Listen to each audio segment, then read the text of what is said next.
उदालगुरिनि रायजोफ्रा दिनै बाव नागरिक सभा फाथिदों बेयाव आंखौबो लेंहरनायखाय आं नुजाफैदों मोनसे खोथाजोंनो आं बुंनो लुबैदों मोनसे बाथ्रायैनो स्ट्रेट फरवार्ड जे उदालगुरि होननाय मोनसे लकसभा समस्ति जानांगौ बियो जोंनि UPPL नि अरिजिनेल डिमान्ड 27 मार्चआव 2023 मार्चआव रेडिसन ब्लु हटेलावहाय इलेक्शन कमिशन अफ इन्डिया मोनसे हियारिं पार्टि फैदोंमोन बे हियारिंआव जोङो जोंनि BTR नि चिफ सार प्रमद बर' बिथांनि दैदेननायाव UPPL नि मोनसे हानजाया इलेक्शन कमिशन अफ इन्डियाखौ लोगो हमदोंमोन बेयाव एक नाम्बार डिमान्डआनो जोंनि BTR ओनसोलाव मोननै लकसभा समस्ति जानांगौ होननानै जों डिमान्ड होदोंमोन बेयाव दिनै क'क्राझार लकसभा समस्ति खालामनानै बेखौ जे गोदो रिजार्भमोन दाबो बेखौ ST नि थाखाय रिजार्भ दोदों बिनि थाखाय जोङो इलेक्शन कमिशन अफ इन्डियाखौ गोजोननाय बावदों धन्यबाद होदों नाथाय दिनै उदालगुरि समस्ति जानांगौखौ जे दरं नाम होदों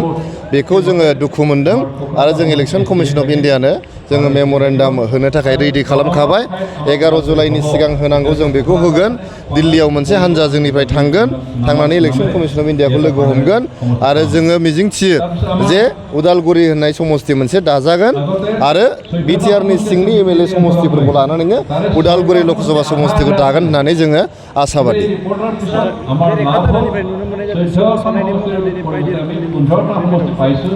दा मोनसे माबा सोलिगासिनो दङ हाग्रामा महिलारि बिथाङा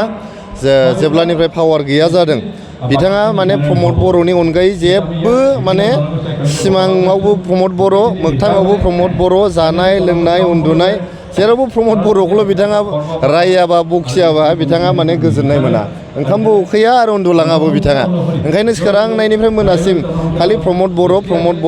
बर'ल' बिथाङा बुंबाय थादों बिथाङा मोजाङै मिथियो बिथांनि हानजायाबो मिथियो जे इलेक्शन कमिशन अफ इन्डियाया सरकारनि सिङाव नङा BTR गभर्नमेन्टनि सिंखौथ' बारहोदो गभर्नमेन्ट अफ इन्डियानि सिङावबो नङा बियो माने प्रेसिडेन्ट अफ इन्डियायाबो बेखौ जेबो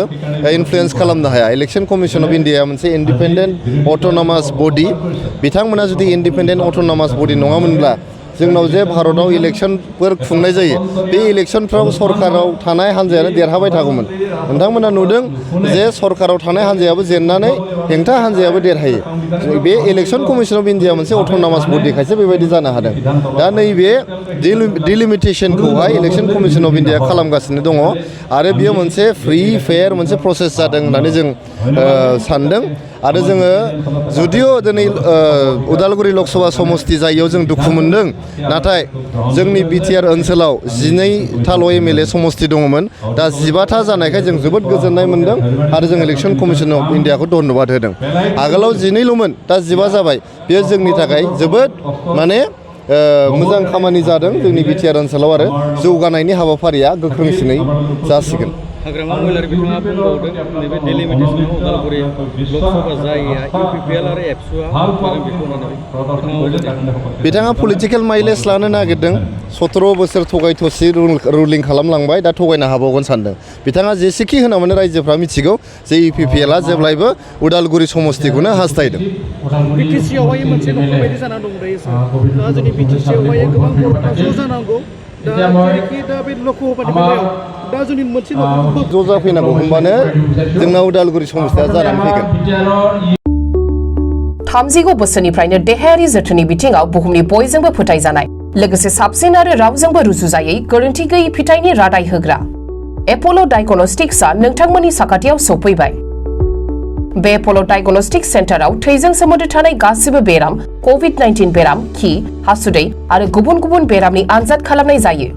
नोंथांमोनहाबो आनजाद खालामफैजानो हागोन थंआ जाबाय क'क्राझार टाउननि मालदां बाजारनि साखाथियाव थानाय रिलायन्स पेट्रल पाम्पनि उल्टाथिं रोखायै मिथिनो थाखाय नोंथांमोनहा 60015171003 नाम्बाराव सुलु लानो हागोन एप'ल' डायग्नोस्टिक्स सेन्टार क'क्राझार